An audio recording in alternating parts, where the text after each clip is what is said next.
Welcome to this edition of the Million Dollar Mastermind podcast.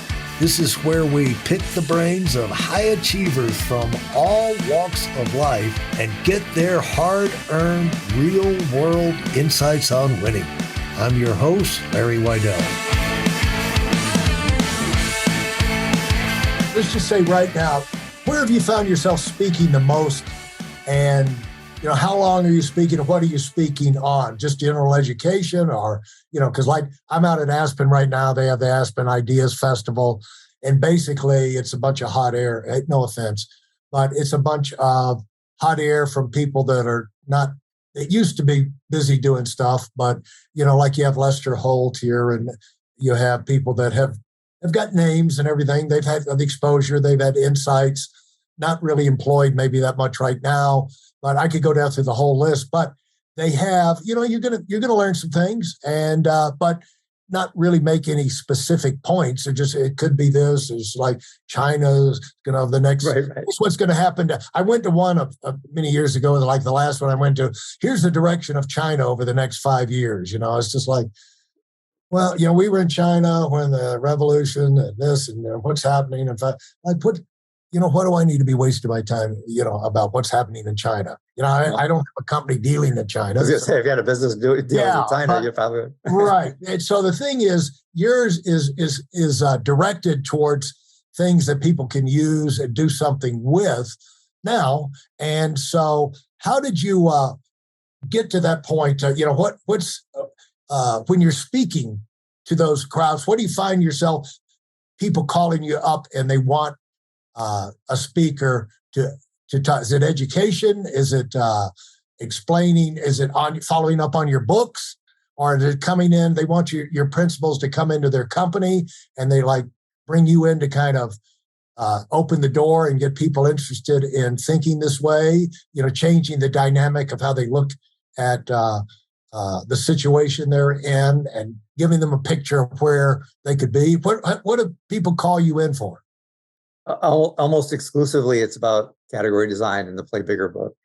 And so I just was 10 days ago or so. I was in Dallas. I spoke to a Dallas. It's called the X Club in Dallas, which is a club of investors and entrepreneurs and business people, 300 or so people.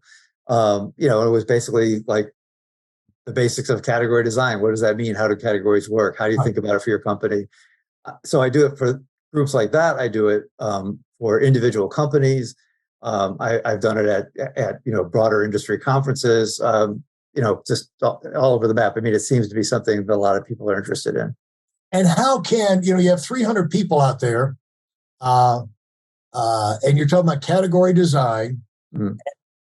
You've got the great point that the biggest fish in the pond, it gets to eat everybody else, and so there's a lot of advantage on being the biggest fish, and we've all got 24 hours in the day. The way I look at it is I've always focused in on being number one because it's like I can never rally the troops on going for number two. Let's go for number two. I don't know how Avis does it, but somehow you say we're going to go for a championship. We're going to go for number one. We're going to be number one somehow, the fastest growing. In our community, in our town, in our neighborhood. That's like the Beatles were talking about when they made their breakthrough. They said what bands always did, where they tried to be the biggest in their town, and then the biggest in their region, and then then the biggest in the UK, and then step by step by step, you kind of grow into that dominant position. And how would you tell people if there can't be a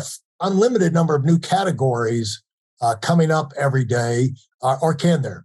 How like if I'm in a standard service business or something, and I want to do big things, but let's just, I don't even know, if it's a service business, let's say, rather technology, of course, we have new breakthroughs all the time, but how would you get people that are in, they're in the grocery business, they're in the lawn business, they're in the cleaning business, they're in, plumbing, And I've talked to people on here that have done amazing things in all of those areas, but like, where do they come up with the ideas? But like real estate, you go into a town, there's 1,000 realtors. I'm in Aspen. It's like every other person is a realtor.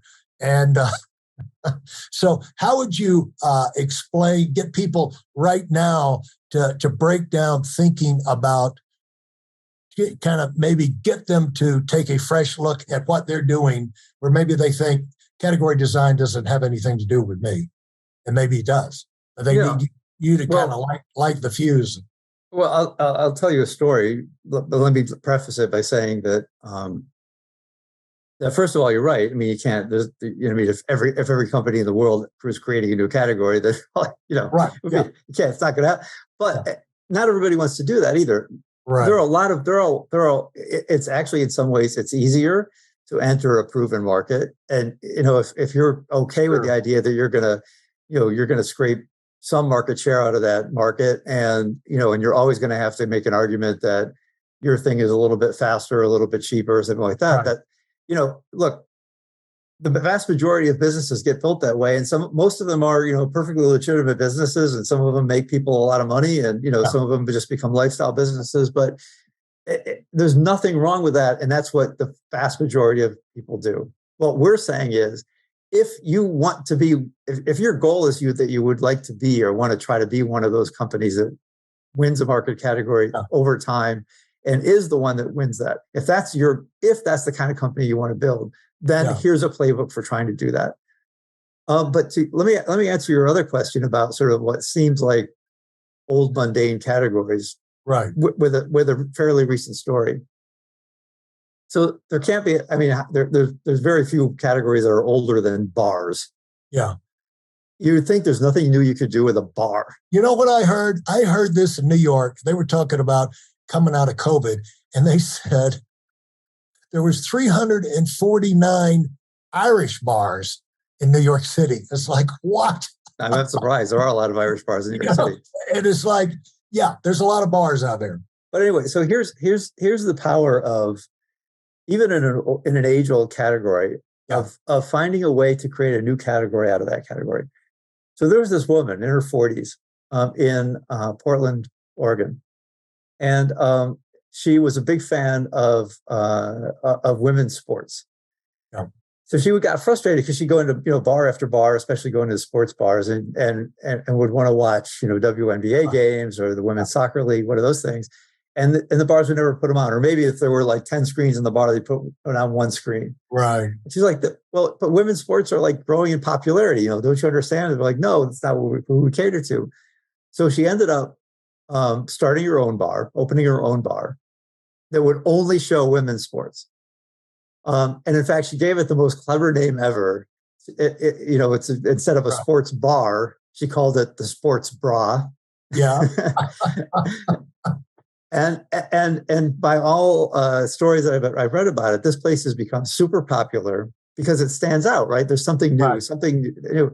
And now, she's gotten so much publicity over this. She has the opportunity to franchise this thing. Like, why not open ones in city after city, right? So even in age-old categories, because one thing that is true about category creation is when the context around us changes, which is always changing, new technology, new social mores, new geopolitical things, as the context changes, it always creates new opportunities for new categories, because it's always creating new problems to be solved or new ways to solve old problems or whatever. So in this case, one of the things that the changes in context, if you can understand the changes in context around people you want to address, in this case, it was women's sports are becoming very popular. That's a new context. It didn't exist before. And yet there's been no solution to how do you go and have a night of watching women's sports. So if you understand that context and how it's changing and what new missing that's creating, you can actually see a space for a new category of something. And it doesn't matter whether it's an age-old thing like laundromats or bars or whatever, or plumbers, or if it's like something built on ChatGPT. There's always these new things because the context is always changing. Well, I love the fact that you got a book out there that approaches how to dominate, and I like the fact the title, to me, you were clever in using the word play. You start with play because anytime there's something, if you're going to do something great, you got to race, and there's got to be some competition. There's got to be some fun in there where you're doing it. And just starting off with the play bigger, it's just like play and bigger. And what I'm hearing for the fact of you're speaking everywhere and you're primarily talking about how to get huge, how people get huge. And it seems like there's a big market. This is what I've always felt. Even small people want to hear about getting big. We're in a company where 93% of the people will just be in sales, the people who are trained and have offices. But 7% are the ones who are really responsible for all of the growth in the company. Mm-hmm. But anytime we get on stage, we are always talking about doing it big, doing it big, doing it big. Now, the guys in the home office that are wonderful people, but they've never made a sale in their life, they're saying, you need to speak more to the 93%. And it's like, no, they know how to be small. They want to. True. Yeah, they want. I said, go out. I mean, we have a convention of 50, 60,000 people. Walk out in the audience and talk to people and see, what do you want to do? They're all 93% are, doing average numbers. They're making good money and all of that, but they want to be big, and they all have the potential. And you and I know, and Kevin, you would know, because the success stories you've seen, and that's behind what we're doing now and behind this podcast, is that the commodity of success has to traffic in ideas that work, right, not ideas that don't work. And you bet your activity on concepts that are proven winners, and people can turn their lives around. You can't, if you're an animal, you're probably not going to do that, but a human being can turn themselves around. And if they're motivated, and a lot of time, all it takes is an idea or a concept or something to trigger that. And for example, let me come back and refute my argument earlier. Like if you're out there and you're just one of the plumbers in the room and you're hearing about being great and designing categories, and you really want to do that, maybe you need to sell your damn plumbing business and get in another business. You know what I'm saying?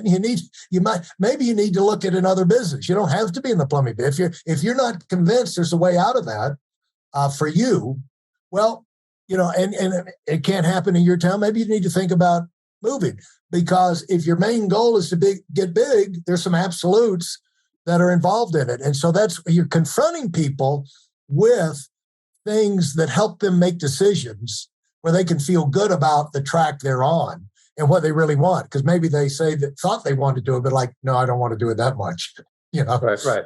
So I'm really excited to hear how this is playing out, and that this message is being exposed to so many people. When you wrote the book, you followed up that book with, was that the 2-second advantage? No, that was just before that book, actually. Okay. Oh, really? Yeah.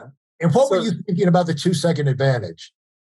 Well, the 2-second advantage was, I wrote that with a guy named Vivek Randi, who at the time was the CEO of a big software company called Tivco. Vivek since is out of that, and he's actually the owner of the Sacramento Kings basketball team now.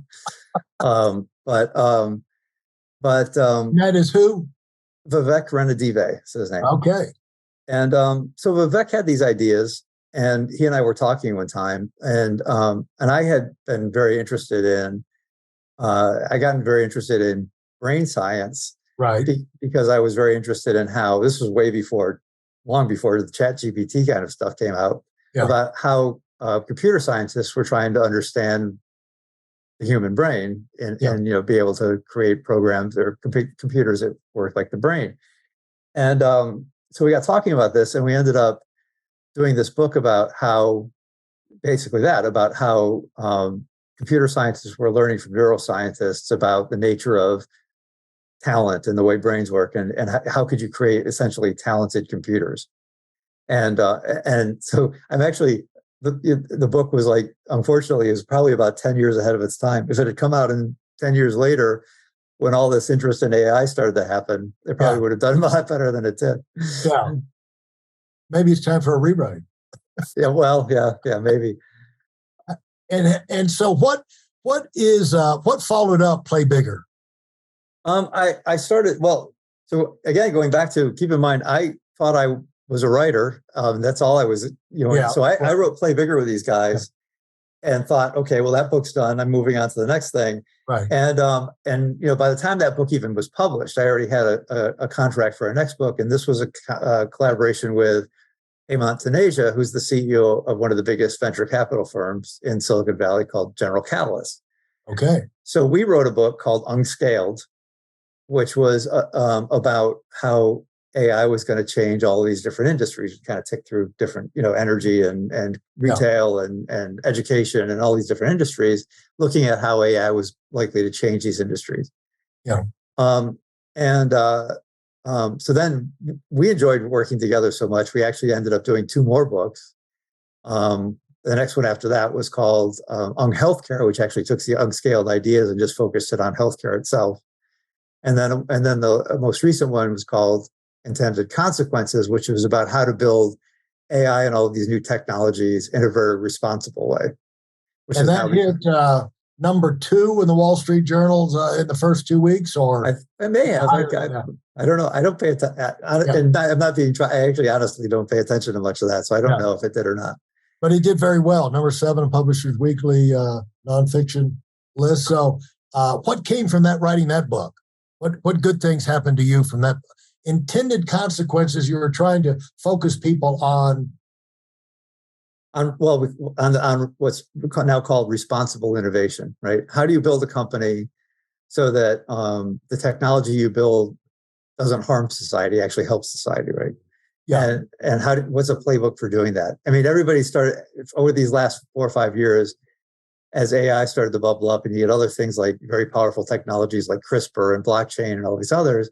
There started to be more and more conversation about this idea of responsible innovation, and that people have to build these things with responsible, guidelines and all that. But there was no playbook. There was nothing you could hand to a company founder and say, if you want to build a company that has this as part of its ethos, here's how you think about it. Here's how you put it into practice. So that's what we wrote with Intended Consequences. Well, are you I'm curious about when they call you, and you've done a lot of this for interviews on TV, radio, CNN, CBS Sunday Morning, and NPR. They're calling on you they're asking similar questions that you get asked so you can cover the same information you cover at your talks. Are they bringing you in as an expert on AI, or what are they bringing you in to speak on? Is it a wide variety of things? It's a wide variety of things. In fact, for instance, if you go on, I don't know where it's streaming now, but about, I don't know what it was, 5-6 years ago, CNN did a series on the 1980s. And one of the episodes of that series was about technology in the 1980s. And so they ended up pulling me in. I ended up being like essentially the main talking head throughout this, this whole episode of this series. And in that case, I was drawing on my experience as the technology journalist, right, that had been a part of this. Right. Who had walked into, things like, Apple when it was, in its early stages, or Yahoo and it was, 6 people and things like that. So, so it's stuff like that. It could be commenting about something in the news. It could be, I don't know. I had written about a book about IBM, and so in 2011, when IBM was 100 years old, CBS Sunday Morning wanted to do a big, story about it. Had me in the studio, so it's been all over the place. Thanks for listening to the Million Dollar Mastermind. If you felt there were any valuable takeaways from this episode, please take a minute and leave us a 5-star review. Your feedback is important and really helps us get the word out to a wider audience. Remember, we have a valuable webinar that is absolutely free. Register for it right now at weidelonwinning.com. Thanks for listening.